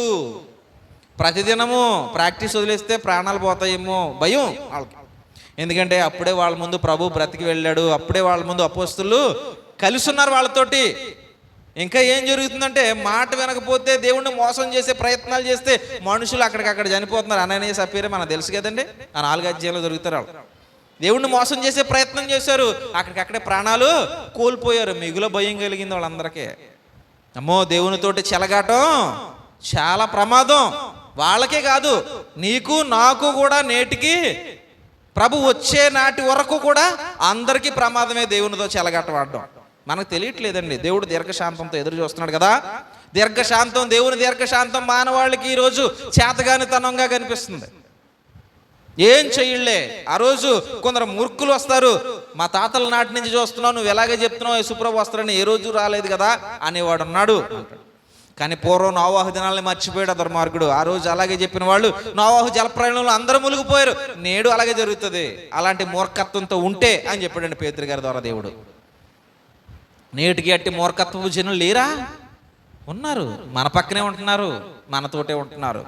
మనం వాళ్ళని మార్చేటువంటి ఆ భక్తిని మనం ప్రదర్శించాలి. పోనీ చెప్పడం రావట్లేదు, నీ ప్రదర్శన ఏది, ప్రవర్తన ఏది? ప్రవర్తన అంటే కనిపించేదే కదా, కనిపించేదే. కాబట్టి నీలో నుంచి ప్రభువుని చూడగలిగేంత ఆ మార్పుని మనం కనపరచగలుగుతున్నామా? నేను చెడ్డోడుగానే ఉండిపోతున్నానా? ఆ చెడుతనాన్ని విడుస్తూ విడుస్తూ విడుస్తూ దేవుని గుణాల వైపు నేను వెళ్ళగలుగుతున్నానా? నీకు తెలుస్తుంది, అది నీకు తెలిసిపోద్ది. నేను వదిలి దేవుని గుణాల వైపు వెళ్తున్నానో లేదో మనకు తెలియదండి మన గురించి. లేదు నేను ఇంకా అలాగే ఉన్నాను, ఆ భూతి ప్రపంచంలో ఉన్నానంటే నీకు తెలిసిపోద్ది నువ్వు ఎక్కడున్నావో, నాకు తెలిసిపోద్ది నేను ఎక్కడున్నానో. కాబట్టి ఆలోచన చేసుకుందామండి. మన లైఫ్లోకి అది ప్రాక్టీస్ అయిపోవాలి. మొహం కడుక్కోవడం ఎలా అయిపోయిందో భక్తి కూడా అలా అయిపోవాలి. నీకు తెలియకుండానే ప్రార్థన దగ్గరికి వెళ్ళిపోతుండాలి, నీకు తెలియకుండానే సహోదరుల దగ్గరికి వెళ్ళిపోయి దేవుని గురించి చెప్పేస్తున్నా. ఇది నా జీవన శైలి, క్రైస్తవునిగా నా జీవన శైలి ఇది.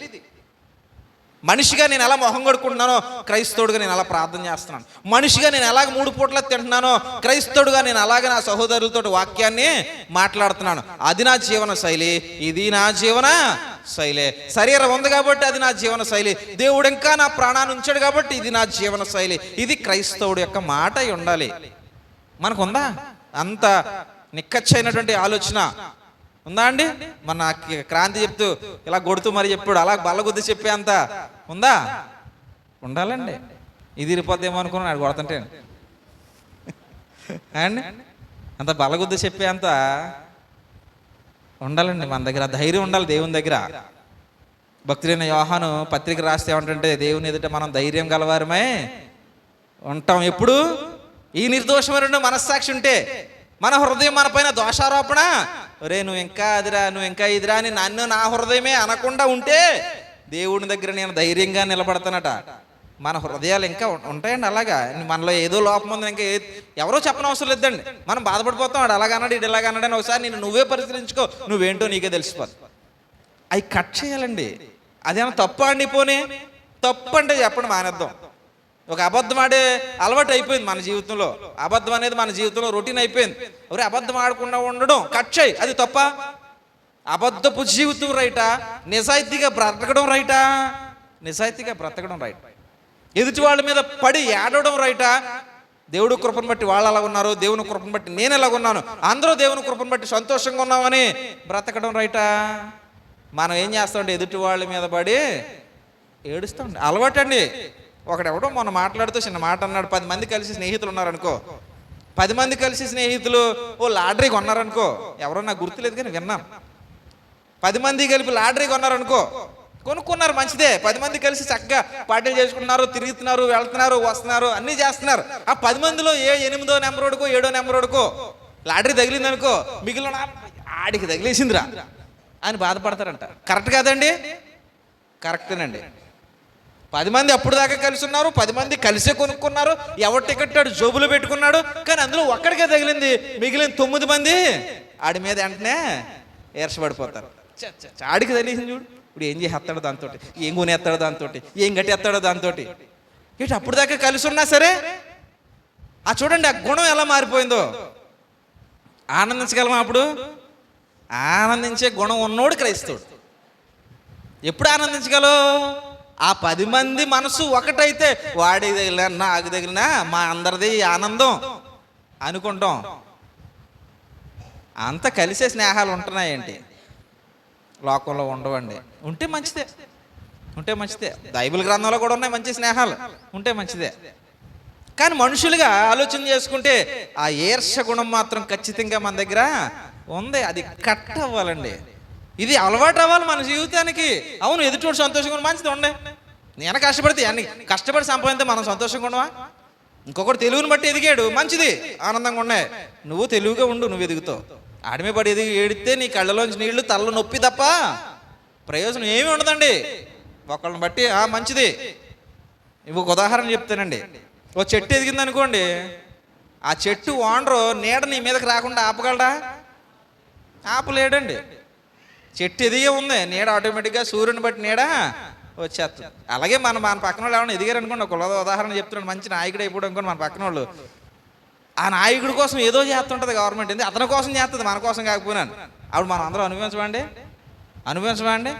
అనుభవంతో ఆటోమేటిక్గా అతను ఉన్నాడు, అతని ఇంటికి మంచి రోడ్డు వేయించుకున్నాడు అనుకుందాం. మనం వెళ్ళమా రోడ్డు మీద? వెళ్తామండి, తెలియకుండా మనం అనుభవిస్తాం. కానీ ఆ వ్యక్తుల మీద పడి అది పోవాలి. ముందు క్రైస్తవుల్లో నుంచి పోవాలండి. పోతే అందరం హ్యాపీగా ఉంటామండి. దేవుడు అప్పుడు ఇంకా సంతోషిస్తాడు. నీకు అవసరాలని దేవుడు తీరుస్తాడు. ఎందుకని ఎవరిని పడి ఎడతలేదు, నువ్వు భక్తిగా బ్రతుకుతున్నావు. నీవు, నీ దేవుడు, నీ కుటుంబం, నీ సహోదరులు, నీ సంఘం, నీ జీవితం ఎలా వెళ్ళిపోతుంది. దేవుడు సంతోషిస్తాడు, నీ అవసరాలన్నీ ఆయన తీరుస్తాడు. మనుషుల మీద ఆధారపడిన అవసరం లేదు. అప్పుడు మనం భక్తిగా బ్రతికితే మన భవిష్యత్తు అంతా ఎవరు చూస్తారు? దేవుడు చూస్తాడు. మనం భక్తిని పక్కనెట్టి ఏ లోక సంబంధమైనటువంటి ఆలోచనలతోటి, ముసలమ్మ ముచ్చట్లతోటి మనకున్న సమయాన్ని అంతా వృధా చేస్తుంటే దేవుడు ఏం వృద్ధిస్తాడండి? మనకి వృద్ధి ఇవ్వడండి. వృద్ధి ఇవ్వడు. కొలస్సీ పత్రిక అనుకుంటా, మనకి వృద్ధి కలగజేయాలని అంటే ఆయన యొక్క కార్యాలయందు మనం ఆసక్తి కలిగి ఉండాలంటాడండి. మనకు వృద్ధి కావాలంటే ఆయన కార్యాల్లో మనం ఆసక్తిని, ఆయన కొరకు ఆసక్తిగా బ్రతకాలట, జాగరూకులుగా బ్రతకాలట. ఉండగలుగుతుందా మన భక్తి? ఎలాగా ఉంటే చాలా మంచిదండి. మన ప్రాక్టీస్ ఎంతవరకు ఉంటుందో ఒకసారి మనం ఆలోచిద్దాం. ఈరోజు చాలాగా వాక్యాలు ఎన్నో జీవించాను, కానీ మామూలుగానే మాట్లాడాను మీ అందరితోటి, పక్క నుండి మాట్లాడినట్టుగా మాట్లాడాను. మీరు ఎంతవరకు మరి మీ జీవితాల్లో మనందరం కలిపి దీన్ని అలవాటు చేసుకుంటాం, ఒక ప్రార్థన జీవితాన్ని అలవాటు చేసుకోగలుగుతాం. ముసలమ్మ ముచ్చట్లు అనే దాన్ని ఇది మహాప్రమాదం అండి మన జీవితాలకి. ఖాళీగా ఉంటే ఎవరు ఖాళీగా ఉన్నారా అని వెతుకుతాం. ఎందుకు? ప్రార్థన చేయడానికి కాదు. తెలుసు కదండి ఎందుకు వెతుకుతాం? ఏవో పని పాట లేని కబుర్లు సొల్లు చెప్పుకోవడానికి, ఎవరి గురించో మాట్లాడుకోవడానికి. అలా చేసేసిందా, నీకు తెలిసిందా అని మొదలెట్టు. ఎందుకు? నీకు తెలిసింది పోనలేదు, మంచిగా చేయడానికి అక్కడ ఆగదు అది. నీకు తెలిసిందా అని ఈ దండోరా ఏంటండి బాబు? క్రైస్తవులకి తగదు కదా అని అంటే మనమే ఎక్కువ చేస్తున్నామండి. ఇవి ఏది వద్దు అని అంటాడో అదే ఎక్కువ చేస్తున్నాం మన క్రైస్తవులుగా అండి. ఎందుకని అంటేనండి, మనకి ఎక్కువ విధులు, విధానాలు, నిబంధనలు దేవుడు ఇచ్చాడు. తెలుసు మనకు అవన్నీ. తెలిసినోడు ఎక్కువ తప్పు చేస్తున్నాడు. ఇప్పుడు తెలిసినోడు ఇది తప్పు అని తెలిస్తేనే కదండి అది తప్పుగా. ఇప్పుడు హత్య చేయడం తప్పు అని ఎప్పుడు తెలుస్తుంది? తప్పు అనేటువంటి ఒక చట్టం నీ ముందు ఉంటే తెలుస్తుంది. ఇప్పుడు హత్య చేయడం తప్పు అని ఎప్పుడనంటే తప్పు అనే చట్టం రావాలి. అప్పటి వరకు హత్య చేయడం తప్పు కాదు. ఇక ఎందుకని? చట్టం లేదు. ఇప్పుడు అలాగే మన ముందు చట్టం ఉంది, ఇలా బ్రతకడం తప్పు, ఇలా బ్రతకడం తప్పు, ఇదిగో ఇది రైటు అని ఒక గొప్ప చట్టం దైవ గ్రంథం మన ముందు ఉంది. చట్టం ఉన్నప్పుడు ఇప్పుడు చాలా జాగ్రత్తగా ఉండాలండి మనం. చట్టం లేనప్పుడు పర్లేదు, కానీ చట్టం ఉంది మన కళ్ళ ముందు. కాబట్టి ఏది తప్పు, ఏది వద్దని దేవుడు అంటున్నాడో అవన్నీ మనం ముసలమ్మ ముచ్చట్లు ముఖ్యంగా మనం కట్ చేయగలిగితే, ఖాళీ ఉన్న సమయాల్లో భక్తిని అలవాటు చేసుకోగలిగితే, చదవడం రాకపోతే పాటలు పాడుకో, చదవడం రాకపోతే ప్రార్థన చేసుకో. సెల్ ఫోన్లు ఉన్నాయి కదండి, సీరియల్ మానేసి, టీవీలో మిస్ అయిన సీరియల్ సెల్ ఫోన్లో చూడటం మానేసి, ఇందులో దేవుని మాటలు చెప్పినోడు ఉంటాయండి, మంచి మంచి మాటలు చెప్పినోడు ఉంటాయి, అవి పెట్టుకోండి. లేదా నేను చెప్పినవి ఉన్నాయి, అయ్యన్నా పెట్టుకోండి. పోయి ఏం పెట్టుకోం మనం. మిస్ అయిన సీరియల్ చూడడానికి ఉపయోగిస్తాం, ఇంకేదైనా ఉంటే అవి చూడడానికి ఉపయోగిస్తాం తప్ప దేవుని మాటలు చూడడానికి ఇది ఉపయోగించాం. పోనీ ఇది లేదు, ఖాళీగా ఉన్నాం, మన మనసుని దేవునికి ఇద్దాం, అది చెయ్యం. ఇంకొక మనిషి మనకలా ఇంకొకటి ఎవడున్నాడు ఖాళీగా అని చూసుకుంటాం, ఎందుకు పనికిరాని మాటలు చెప్పుకోవడానికి. పోనీ ఖాళీగా ఉన్నవాడిని చూసుకో, దేవుని గురించి ముచ్చటిచ్చు, నీకు తెలిసిన కాడికి మాట్లాడు, దేవుని గురించి ప్రార్థన చేయి. వాళ్ళు నవ్వుతారా, నవ్వుకోనే ఉండి ఫస్ట్ 1-2 సార్లు నవ్వుతారండి, నవ్వకుండా ఉండరు అనుకుంటున్నారా, గేలు చేస్తారు, ఏమో ప్రార్థన చేయడానికి వచ్చేసిందో అని అంటారు. ఈ వరుసలను బట్టు, అంటే వరుసలు అంటే ఏ బావలు అక్కలు అలాంటి వరుసలు ఎటకరలు ఆడుకుంటారు. ఇంకా వాటిని మనం మనసులో పెడితే భక్తి ముందుకెళ్దండి. అవన్నీ పక్కన పెడితే ఇది నా జీవన శైలిలో భాగంగా నేను మార్చుకుంటున్నాను, ఇది నా నిశ్చయత, దేవుని కొరకు నేను తీసుకున్న నిర్ణయం. ఎందుకంటే దేవుడు అన్నాడు, దేవుడు ఏమన్నాడంటే చీకట్లో నుంచి ఆశ్చర్యకరమైనటువంటి వెలుగులోనికి నన్ను పిలిచినటువంటి దేవుని గుణాతిశయాలు ప్రచురం చేయడానికి నువ్వు ఒక యాజకుడివి అన్నాడు. నన్ను ఒక్కనే కాదు, ఇక్కడ ఉన్నటువంటి మన అందరినీ కూడా అన్నాడు, నిన్ను పిలిచిన దేవుని గుణాలను ప్రచురం చేయడానికి నువ్వు యాజకుడివి, యుద్ధం చేసేటువంటి రాజువి. ఏ యుద్ధం? అపవాదితో యుద్ధం చేసేటువంటి రాజువి, దేవుని సొత్తు అయినటువంటి ప్రజవి. నీ అడ్రస్ ఏంట్రా? నీ బాబు ఎవడరా? దేవుడు. నీ అడ్రస్ ఏంటి? దేవుడు ఉండే లోకం, పరలోకం. పౌలు గారు అనలేదా పిలిపిలతో మాట్లాడుతూ, మన పౌరసత్వం ఇక్కడ లేదు, మరి ఎక్కడుంది? పరలోకం అంది. కాబట్టి నా అడ్రస్ పరలోకం, నా తండ్రి దేవుడు. సిగ్గుపరిచేవాడు సిగ్గుపరచని, నేను సిగ్గుపడేవాడును కాను, ఎందుకంటే నేను శక్తి గల వాక్యమును అంగీకరించిన వాడిని, దాన్ని చాటుతున్న వాడిని, ఈ సర్వ సృష్టికి మూలమైనటువంటి సృష్టికర్త మాటలు ప్రచురం చేసేటువంటి దేవుని సైనికుడును. ఇది యుద్ధం చేసేటువంటి వాడి యొక్క లక్షణం అండి. పౌలు తిమోతితో మాట్లాడుతూ ఒక విషయాన్ని రాశాడు. తిమోతికి రాసినటువంటి పత్రికలో యుద్ధం చేసేవాడి లక్షణం రాశాడు. ఒకసారి మనం అది చూసేద్దాం రండి.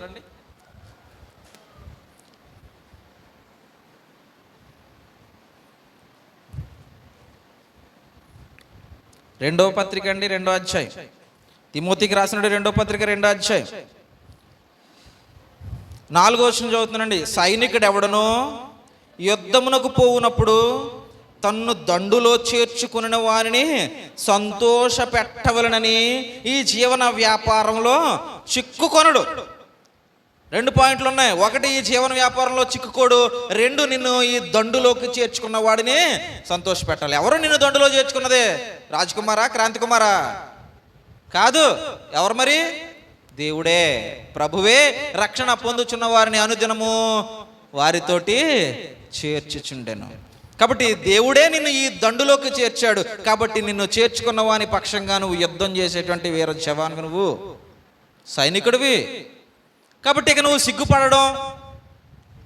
సిగ్గుపడి నేను భయపడి వెనక్కి వెళ్తాను, ఈ లక్షణాలు లేవు నీ దగ్గరక. నిన్ను దండులో చేర్చుకున్నవాడు సంతోషపడాలి, నా యుద్ధ లక్షణాలు చూసి, నా నైపుణ్యాన్ని చూసి, నా వీరత్వాన్ని చూసి అనుకోవాలండి. మనం సిగ్గుపడకూడదుక. ఎవడో నవ్వుతాడు, వదిలే, నా పనిది. నన్ను దండులో చేర్చుకున్నటువంటి నా ప్రభు సంతోషించాలి నా పనిని బట్టి అని నువ్వు ముందుకు అడుగే. ఈ జీవన వ్యాపారంలో చిక్కుకోకు. ముసలమ్మ ముచ్చట్ల దగ్గరికి వెళ్ళొద్దు. దేవుడు వద్దు అన్న దాని దగ్గరికి అస్సలు వెళ్ళొద్దు. ఇదిగో నీకు యుద్ధం ఉంది అపవాదితోటి. ముందు నిన్ను సంసిద్ధం చేసుకో. నువ్వు సంసిద్ధుడిగా ఉండు, మెలకుగా ఉండు. తెస్సలోనికీయులకు రాస్తూ ఇదే పౌలు మాట్లాడాడు. మనం చీకటి సంబంధం కాదు, చీకటి వారం కాదు, మనం పగటి వారం. కాబట్టి ఎప్పుడు ఎలాగుంటాం? మెలకువగా ఉంటాం. అలాగే ఉండాలి. యుద్ధం ఎప్పుడు వచ్చినా పర్వాలేదు, నేను చేయడానికి సిద్ధమే అన్నటువంటి సైనికుడిగా మనం ఉండాలన్నది దేవుని సంకల్పం అండి. దేవుని మనసు చాటేటువంటి యాజకులం, దేవుని పక్షంగా యుద్ధం చేసేటువంటి రాజులం, దేవుని అడ్రస్ చెప్పుకోవాల్సినటువంటి దేవుని ప్రజలు మనం. భయం వద్దు, సిగ్గొద్దు, బిడియం అంతకన్నా వద్దు. వాటన్నిటినీ దూరంగా పెట్టి దేవుని కోసం అడుగులు ముందుకేస్తే నీ భక్తిని నువ్వు వృద్ధి చేసుకున్నవాడు అవుతావు, ప్రార్థనాపరుడిగా ఎదుగుతావు. దేవుడు అప్పగించినటువంటి ఆజ్ఞా బాధ్యత నెరవేర్చినటువంటి మంచి సైనికుడు అనేటువంటి గుర్తింపు నీకు నాకు వస్తుంది.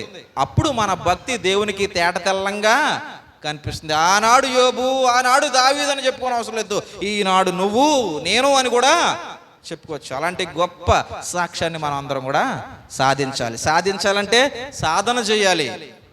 ప్రాక్టీసే మనల్ని గొప్ప వ్యక్తులుగా మారుస్తుంది. కాబట్టి ఈ మాటలను బట్టి మన అందరి హృదయాలు కదలాలని, పనిలోనికి రావాలని, దేవుని కొరకు బ్రతకాలనే నా ఆశ, ఆకాంక్ష. అందరికీ వందనాలండి.